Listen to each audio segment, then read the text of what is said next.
If your priorities are clear it is easy to say no. ठीक है, ये बहुत बेसिक सी चीज है, लेकिन कई बच्चे इसको नहीं भाव देते हैं।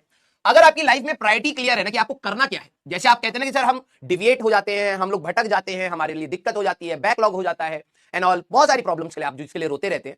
मैं उसके लिए एक बात बोलूंगा, अगर आपकी प्रायोरिटी क्लियर है ना कि आपको यही करना है और यही चाहिए, ठीक है, तो आप बहुत सारी चीजों को आसानी से मना कर सकते हैं। अब दिक्कत यह है कि आप मना नहीं कर पाते, अपने आप को मना नहीं कर पाते, क्योंकि आपके लिए उस समय प्रायोरिटी डिसाइडेड नहीं होती है। ठीक है, तो first of all I will say कि आप अपने दिमाग में, अब क्योंकि हम लोग बिल्कुल मिड ऑफ द सेशन में आ चुके हैं, ठीक है, अपने लिए प्रायोरिटी सेट कर लीजिए बेटा, क्योंकि ये वही टाइम है जहां पर आपको अपनी एक्चुअल मेहनत लगानी है। एक्चुअल स्टार्टिंग में तो हर कोई जोश में लगा रहा होता है, क्योंकि अभी जस्ट ड्रॉप किया है, पता है कि 1 साल पढ़ना है, तो स्टार्टिंग का जोश सबके पास होता है। यहां पर डिसिप्लिन मैटर करता है। ठीक है, और जैसे आपके डिसिप्लिन में आप इसको पढ़ाई करते चलेंगे, आपको ये चैप्टर टफ नहीं लगेगा। ठीक है, क्या होता है जब सिलेक्शन नहीं होता है ना, तब ये जाके रियलाइज करना कि हम लोग किस चीज की तैयारी कर रहे थे, कैसे तैयारी कर रहे थे, वो बहुत लेट हो जाता है। तो मैं पहले आपको बता देता हूं, तैयारी 2 प्रकार की होती है, एक होती है सिलेक्शन के लिए, एक होती है सिलेबस कंप्लीशन के लिए। ठीक है, सिलेक्शन का प्रोसेस बहुत सिंपल है कि आपको स्टार्टिंग से पढ़ना है, मेहनत करना है, हर दिन का काम हर दिन पर खत्म करना है, जो भी छोटा मोटा रह जाए उसको टाइम निकाल के और कंप्लीट करना है। इस प्रोसेस को कंटिन्यू करना है जब तक आपका एग्जाम नहीं हो जाता। और एक होता है सिलेबस कंप्लीशन। सिलेबस कंप्लीशन कि आपने एक बार बस नजर मान ली सिलेबस पर, वो आप आखिरी में 1 शॉट लेक्चर देखकर भी कर सकते हैं। दोनों में बहुत बड़ा डिफरेंस है, दोनों में बहुत बड़ा डिफरेंस है। हम लोग इतने साल से जो रैंक आ रही है, किसी ने भी एक बच्चे ने ये नहीं बोला कि सर मैंने 11th 12th पूरी खराब करी और आखिरी में 1 शॉट देख के मेरा सिलेक्शन हो गया।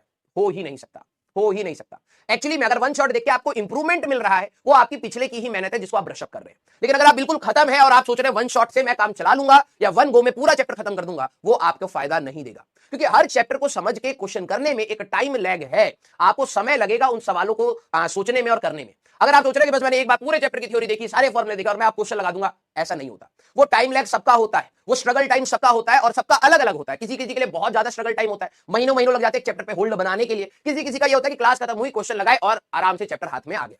अब कई बच्चे जो स्टार्टिंग यहां पर बैकलॉग जो रिबन कटर्स हैं, जरा एक बार बता दीजिए। मैं आपके लिए बोल रहा हूं, आपकी भलाई के लिए बोल रहा हूं बेटा, ठीक है, और नो डाउट इस बैच की शांति के लिए भी बोलूंगा, ठीक है, क्योंकि मेरे को भी पढ़ाने में आसानी रहेगी। यस, जो बच्चे रिबन काटने के लिए आए हैं कि भाई मेरा पीछे का बैकलॉग है, ठीक है, मेरा पीछे का बैकलॉग है, तो क्या मैं सर यहां से शुरू कर सकता हूं? ठीक है, मैं चाहूं तो मैं बोल सकता हूं हाँ, लेकिन मैं आपके बेनिफिट के लिए बोलूंगा कि मत करना। ठीक है, उसके बहुत सारे कारण हैं। आप ऐसे हर चैप्टर में, जब तक आप डिसिप्लिन डेवलप नहीं कर रहे, आप ऐसे हर चैप्टर में करेंगे। दूसरी बात आपके लिए यह है कि ये चैप्टर पीछे से कनेक्टेड है, आप जितना समय इस पर देंगे वो आपके लिए वेस्ट हो जाएगा।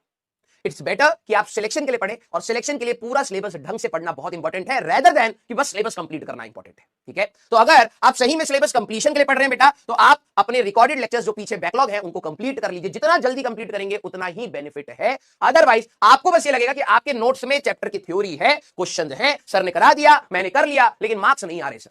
ठीक है, और ये हर साल जो बच्चे कहते हैं सर मार्क्स नहीं आ रहे, उनको अपने ऊपर कभी रियलाइजेशन नहीं होता कि वो कर क्या रहे हैं, वो किस प्रोसेस की तैयारी में है और उस प्रोसेस के लिए क्या रिक्वायरमेंट है। जिनके मार्क्स आ रहे हैं वो किस तरीके से तैयार कर रहे हैं, वो उस पर कभी ध्यान नहीं रखते। वो बस ये देखते हैं कि सर मैंने तो कंप्लीट कर लिया है, मेरे से क्यों नहीं हो रहे हैं। अरे भाई, उसमें बहुत सारी चीजें हैं। अभी ये नहीं कि बस लेक्चर खत्म होते ही तुम्हें ज्ञान तुम्हारे दिमाग में फिट हो गया, उसके ऊपर घिसना पड़ता है।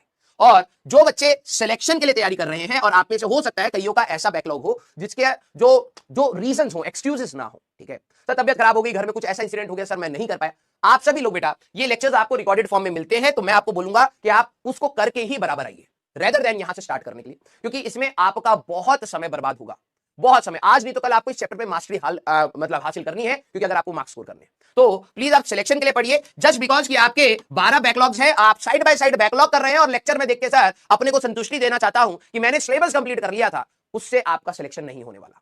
ठीक है, उससे आपका सिलेक्शन नहीं होने वाला। अगर इस प्रोसेस से सिलेक्शन होने वाला होता तो हम लोग इतने टाइम तक लगातार 2-2 ढाई-ढाई घंटे तीनों टीचर पागलों के जैसे नहीं पढ़ा रहे होते। और 1.0 में भी ये चल रहा है, 2.0 में भी ये चल रहा है, 3.0 में भी एंड फ्यूचर बैचेस में भी ये चलेगा। टीचर लगातार पढ़ाता रहेगा भैया। अगर ऐसे चल रहा होता तो हम कहते बेटा आराम से 6 दिन आप एंजॉय करो, हम लोग संडे को आएंगे और 3-3 4-4 घंटे का 1 शॉट रिवीजन डाल देंगे और आपका हो जाएगा। हम लोग भाई सीख रहे हैं एंड इट टेक्स टाइम।